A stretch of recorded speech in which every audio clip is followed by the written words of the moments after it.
Joined by Dr. Genesis Jolwe, who is an associate professor at Kamuzu College of Nursing. In this program, we are going to talk about mental health awareness. Remember, this program comes your way courtesy of MAZIM. You have all your MAZIM information in one place. With the MAZIM mobile app, all MAZIM members register on the MAZIM mobile app. Download the app from Apple Store or Google Play Store. Install and open. Click register to register. Enter your membership number. The default membership number has 9 digits. If you don't succeed, try 11 digits. Choose your name, password, and OTP destination. Remember, when adding your mobile number, 265, not plus 265. You can also register with your email address easily and keep updated with your MAZIM account right in the palm of your hand. For more information, email infodesk@mazim.mw or visit www.mazim.mw.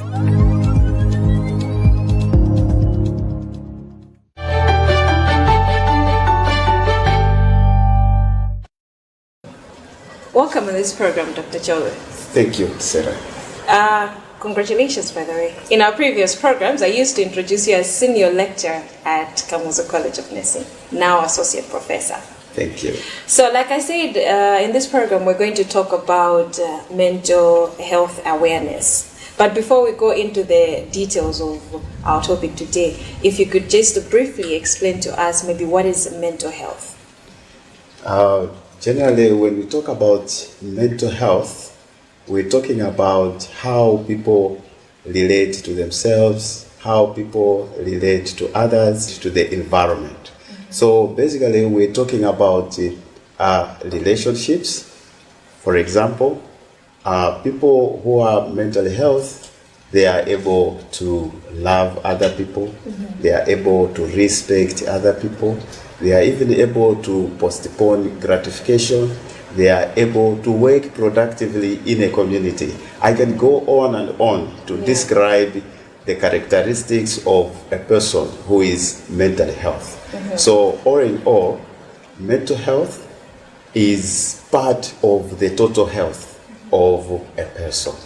All right, speaking of the characteristics that you have given us, if you could maybe also just isolate what qualifies somebody to say they are mentally well.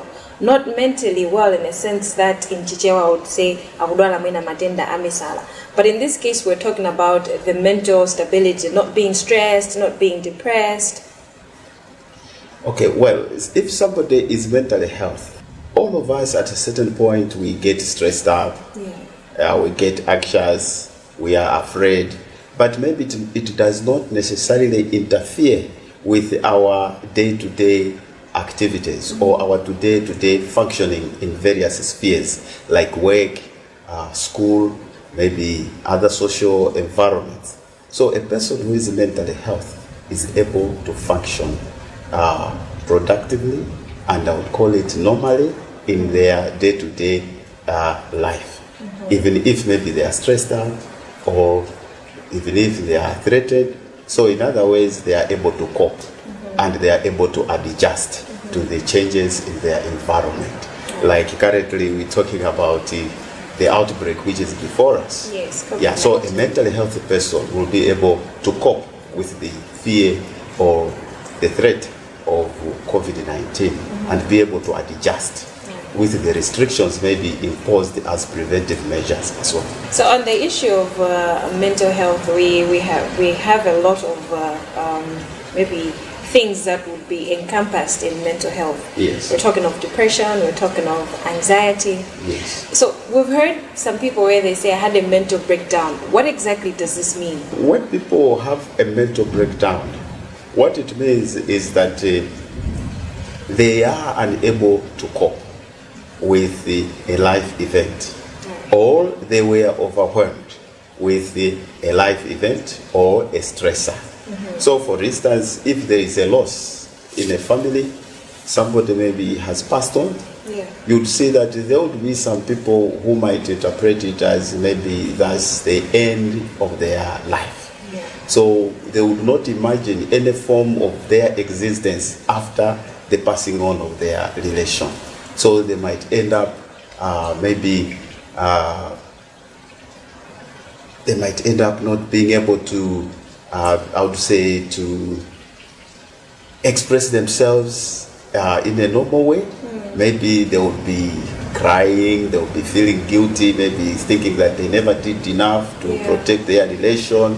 So because of such kind of events or happening within themselves, they may not be functioning properly. So you find that they might isolate themselves, they might stop eating, which is not even good to their health. So you see that there is somehow a mental breakdown because somebody is not thinking or behaving in the socially maybe acceptable manner. Yes. There are times when we have seen maybe like, I'll give an example of a family to say maybe the mother behaves in a certain way and maybe the children also will tend to say, my mom's like this, so I'm also like this. You know, things like those. Yes. Is mental health genetic? Well, there is scientific evidence which shows that yes, mental illness runs in families. If there is a history in the family that the ancestors, the grandparents suffered from mental illness, there is a likelihood that the grandchildren or the siblings of those children are likely to suffer from mental illness. But touching also on the issue of maybe my parents behave in this way, so I also behave in the same manner. Yes, there is also scientific evidence which states that behavior can be learned or unlearned. So pachichewa manena kuti khalidwe munthu amatha kuphunzira. So if the parents behave in a violent way or in a respectful manner, the children are likely also to learn to respect because their parents are respectful. The children are likely to be violent because their parents are also violent. So the exposure to certain behaviors are internalized by the children. When we started the program, you had briefly talked of how somebody can have a mental breakdown. Maybe what are some of the reasons, apart from the ones you had mentioned, to say maybe failing to deal with the loss of a loved one, what are some of the reasons that may lead to a mental illness or a mental breakdown? One which comes quite often is the use of substances or drugs, such as alcohol, jamba or marijuana, cocaine, and others. So those ones can cause mental breakdown. And the other cause of mental illness could be other physical conditions or medical conditions. For example, HIV and AIDS. The virus itself can attack the brain cells, and because certain brain cells are damaged, then somebody starts behaving in an abnormal way. But also head injury due to either other accidents, including road traffic accidents or a fall from a height, can also lead to mental breakdown. And other causes of mental illness, apart from the loss of loved ones, it could be even loss of employment, failure to achieve something, for example, failure in an exam, that can also lead to mental breakdown. Yes. You had mentioned of a point where to say abuse of alcohol and maybe some drug substances. There are certain people, when they are stressed, they take alcohol and they are relieved.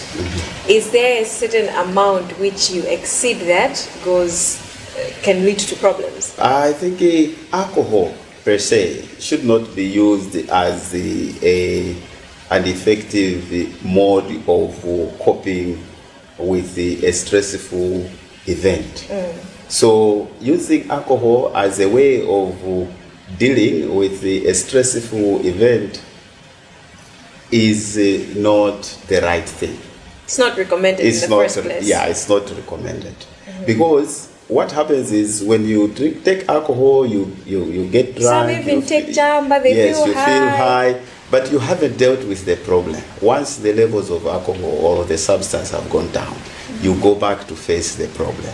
So you are still in problem. So what happens is you are persuaded within yourself to continue taking the substance such that you remain in that state, which now becomes a problem because you suffer now maybe from alcohol dependency or tolerance. So you touched on the amount of substances, maybe for alcohol.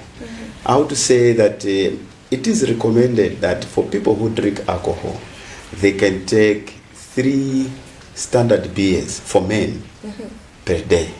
Not more than that. For ladies, it is 1. So a standard beer will take it, let's say a bottle of Carlsberg, which is 330 mils. That is a standard beer. So it is acceptable for ladies to take such amount, 1 bottle, and for males to take 3 bottles. But beyond that, that is abuse. Yes. For other substances like chamba, we don't have the recommended amount. The prescription to yes. that. However, we have some drugs which are prescribed in the hospitals. So I think it is dependent on the prescription by the medical practitioner, because others are used as painkillers. So it is dependent on the prescription. So you should not take them without a prescription. In case you are just tuning in, this is Healthy Living, a program where we talk about non-communicable diseases that affect our lives. This program comes your way courtesy of Mazim.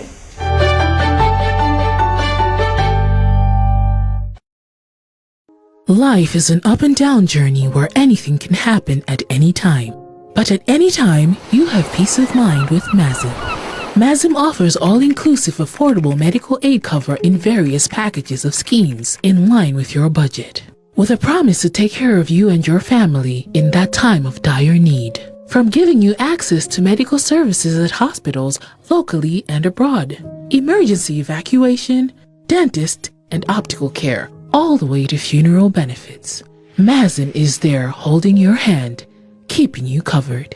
For details of the medical scheme you need, call 01-820-298, 01-820-543, 0888-707-100, fax 01-820-217, email infodesk@mazim.mw, or visit www.mazim.mw. Mazim, your ultimate healthcare solution. Moving on with the program, the period that we're in, COVID-19, there's a lot of uncertainties, anxiety. We've heard medical personnel coming out in the open to say the people with underlying conditions maybe are at high risk, and some losing their jobs, some businesses. There's just so much going on. How can one cope or just deal with this period that we're in? Yes, like in any other outbreak, this COVID-19 outbreak, which has touched almost all parts of the world, and many people have been affected, and many people have died, it is stressful for people. And in many, people are afraid and they are fearful that, what happens if maybe I contract this infectious disease? What if my relations pass on? And some maybe already they have experienced that, because some people have passed on, some people have been identified already. It is very important that we recognize that COVID-19 is a disease like any other disease, and all of us as human beings, we are at risk. At one point in time, we might be affected or we might be infected. So any other person who has been identified as suffering from COVID-19 has not done anything wrong. because as I have said, anybody is at risk. And we should refrain, even us as health workers or as people, we should refrain from considering people identified as having COVID-19, referring to them as COVID cases. I've seen so many kind of reporting which is identifying people as COVID cases. No, people who have been identified as having COVID, they should be referred to as people. As people. Yes, having COVID. Those who are suffering, people who are suffering from COVID-19. People who are recovering, people who are recovering from COVID-19. Not as COVID cases recovering. No. Why am I saying so? I'm saying so because if you identify people as cases, they cease to exist as people. That alone encourages or perpetuates stigma. That's why maybe you might see that maybe so many people would not now want to be associated with COVID because they don't want to be cases. Yeah, because once somebody becomes a case, they suffer a risk of being stigmatized. So people can remain mentally healthy by seeking psychological first aid. Psychological first aid actually is just the kind of practical support which any other person who has the ability can provide. For example, in the home, as a parent, you can provide psychological first aid to your children or other people in the house. As a pastor, as a chief, as a medical practitioner, the list goes on. Because all what you want to do with psychological first aid is to help people to cope with whatever stressors they are experiencing. For example, with the issue of restrictions as a way of preventing the spread of coronavirus, you find that people maybe they have lost their source of income. So they can be able to speak maybe to somebody else who might be able to give them practical support in terms of how they can maybe get some funds, or they can continue living their life with the maybe support from either bank loans whatsoever. So you see that it does not only require a health professional to provide psychological first aid, but from the other perspective, you find that somebody maybe is overwhelmed with stress, might want to speak to a pastor who is going to share with them a verse. Currently, it is discouraged that people maybe go and visit each other physically because of physical distancing, but maybe you can make a call if you have access to a phone to speak to somebody, to just get that kind of advice maybe would be helpful. So psychological first aid is helpful to people who are living in this era where we have coronavirus. And the other thing which can help people to remain mental health is that there is too much information which is circulating in the social media, on the radios, on the TV. It's not that all the information is fake or is wrong or is not true. There is truthful information and there is that untruthful information. Somebody would say, okay, I don't listen to information which comes through other sources apart from maybe TVs and radios. But there is too much information. Some of it is even traumatizing. So for somebody to remain mentally healthy, they have to limit or to minimize their access to such information. In as much as it is truthful that 30,000 people have died in Italy, but that information in itself is traumatic to some people. Some people cannot even stand to see 30,000 coffins being delivered to a crematorium. So you have to limit access to information which might induce anxiety or might induce fear or may be traumatic to you. So that's one way of helping yourself to remain mental health. But also with these restrictions, people should be able to exercise. Do physical exercises, deep breathing exercises, Yeah. jogging around, maybe is it within their fence or their compound. Yeah, but at the same time, in as much as there is some sort of restriction in the movement because we are encouraged to remain home, Yeah. but people still need to connect. So how do we connect? It is through maybe the telephones, at least speak to your loved ones. Yeah. And where we have access to the Skype or other video conferencing things, we can do that video thing. I've seen that people are now dining together virtually. Yes. Yes, people are doing so many things together virtually.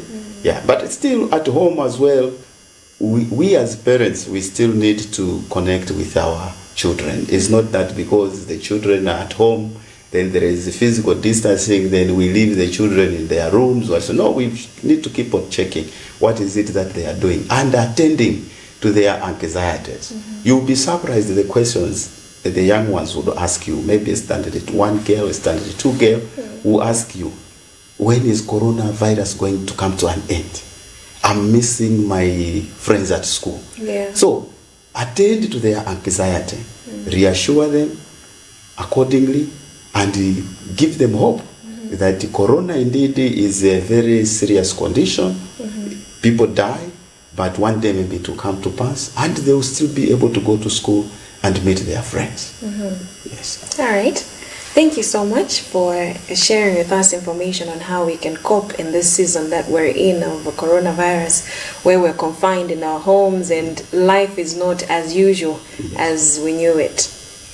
That's how we had in this program of Healthy Living. In our program today, we're talking about mental health. I was joined by Dr. Genesis Jolwe, an associate professor at Kamuzu College of Nursing. This program comes your way courtesy of Mazim.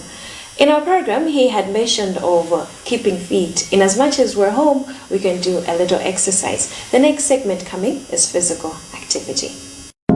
You have all your MASM information in one place. With the MASM mobile app, all MASM members register on the MASM mobile app. Download the app from Apple Store or Google Play Store. Install and open. Click register to register. Enter your membership number. The default membership number has 9 digits. If you don't succeed, try 11 digits. Choose your name, password, and OTP destination.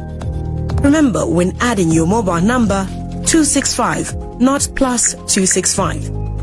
You can also register with your email address easily and keep updated with your MASM account right in the palm of your hand.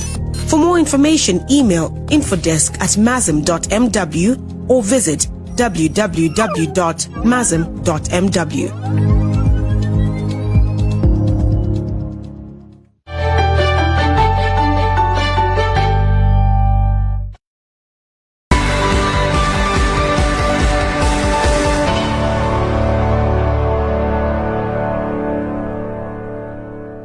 Alright, 6.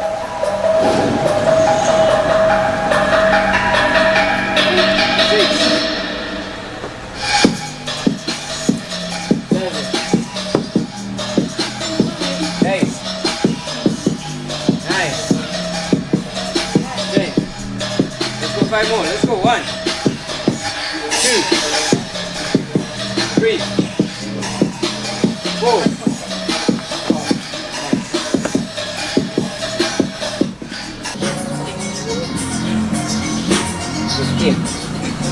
One side 15, then the rest of 10 seconds to go to the other side. We're all doing left side, then we'll switch later on to the right side. Okay, let's go. 1, 2, 3, go. 1, 2, 3,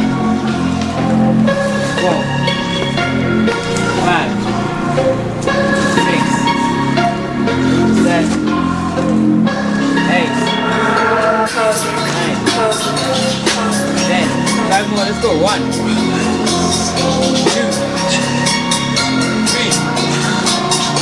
4, 5. Macmillan Nkutumula. 10. Oh, it helps me stay in shape, keep fit, stay healthy.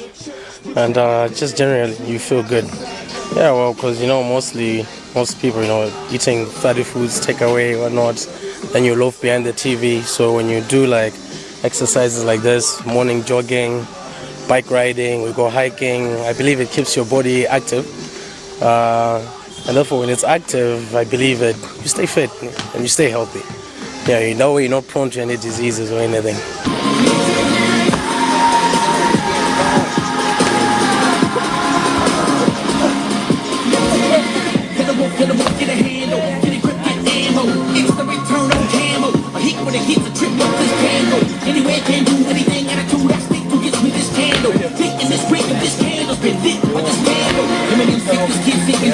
Okay, there are two main reasons why I exercise. Firstly, of course, to keep fit, but also secondly, it's the best way I deal with stress. People get stressed over so many reasons: work, school, friends. So I think exercise keeps me sane. 1, 2, 3, 4, 5, 6, 7, 8, 9, 10, 11, 12, 1, 2, 3, 4.